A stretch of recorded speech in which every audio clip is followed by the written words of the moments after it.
but it must be realized. I feel in myself that I represent falsehoods equally with the rest, and the universe does. Where has failed a perfect return? Indifferent of lies or the truth? Is it upon the ground, or in the water, or fire, or in the spirit of man, or in the meat and blood? Meditating among liars and retreating sternly into myself,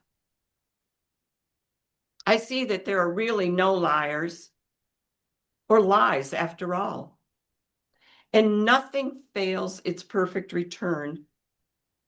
And that what are called lies are perfect returns, and that each thing exactly represents itself and what preceded it, and the truth includes all,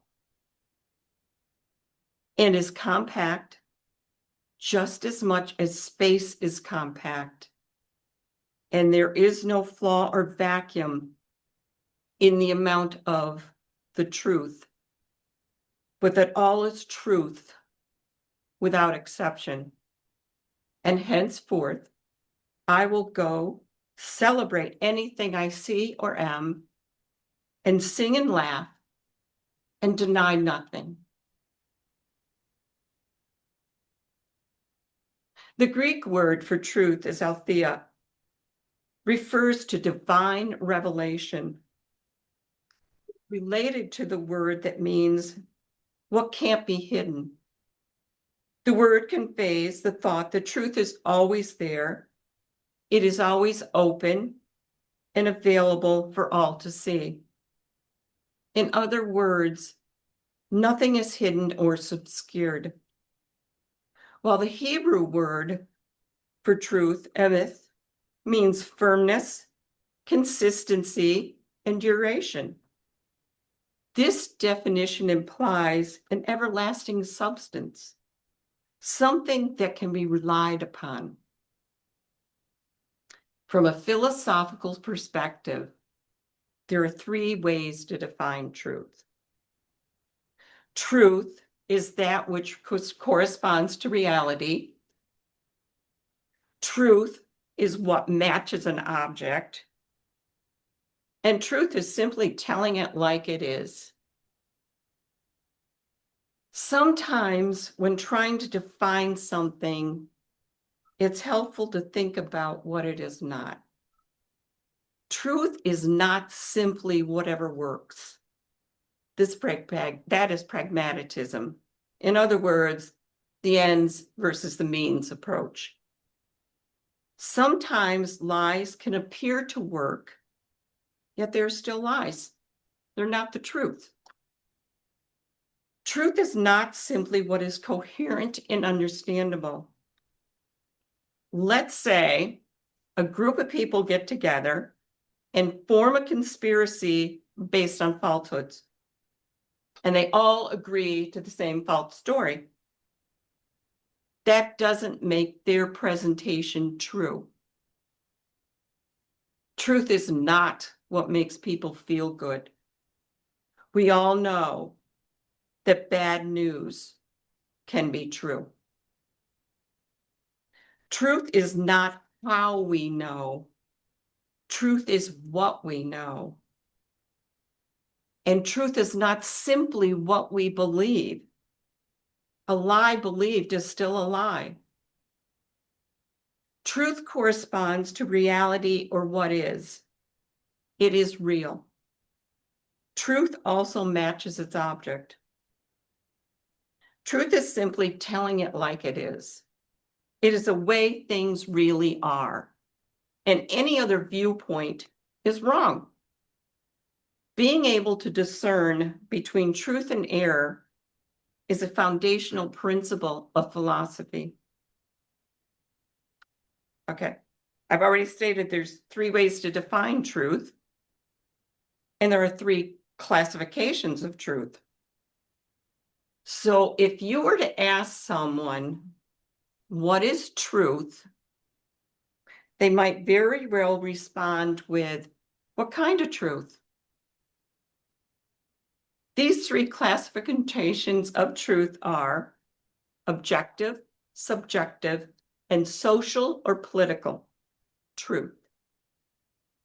Objective truth exists independently of any individual's beliefs or experiences. They would be truths we consider universal, unchangeable, and real.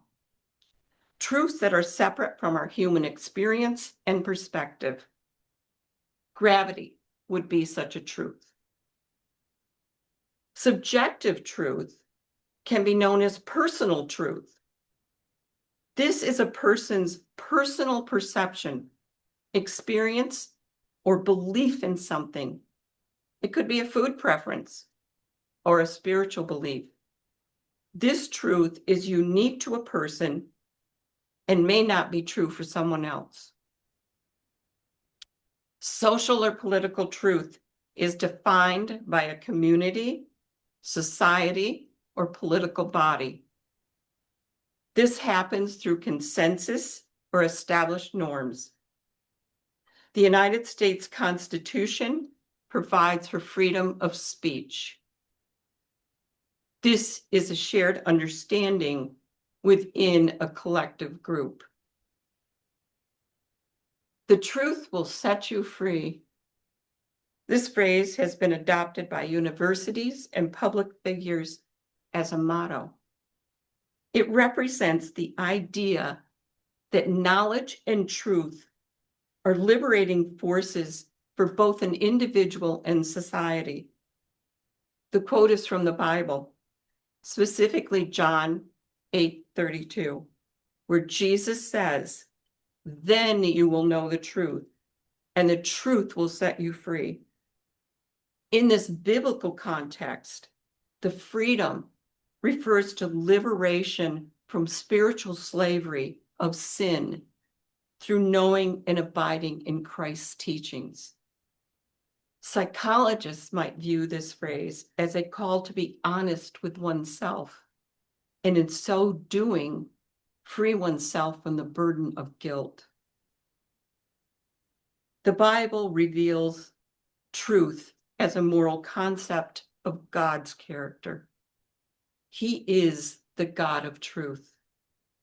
The Bible goes further to say that God is not only truthful, but he is the essence of truth, that God's words hold true. God is a trustworthy foundation of life because he is entirely reliable and consistent in his character. Truth is in the air that you breathe, the water we drink. It is in our hearts and our souls. We have access to the truth. I am reminded of Kabbalion sacred principle number 2. You all remember that, right? All is mine, first all of mine. The principle, it's the principle number 2 is the principle of correspondence. That's the best. Hermetic philosophy holds that the universe is divided into 3 great classes of phenomena, the 3 great planes. The great physical plane, where we are, the great mental plane, and the great spiritual plane. This principle embodies the truth. As above, so below, as above. There is correspondence, harmony, and agreement between the planes. I will close from a reading from your true home, Everyday Wisdom of Thich Nhat Hanh. Our concepts about things prevent us from really touching them. We must destroy our notions if we want to touch the real rose. When we ask Buddha, "Are you a human being?" it means that we have a concept of what a human being is. So the Buddha just smiles at us. It is a way of encouraging us to transcend our concepts and touch the real being that he is. A real being is quite different from a concept. Truth is a concept. There are layers and layers upon layers of it.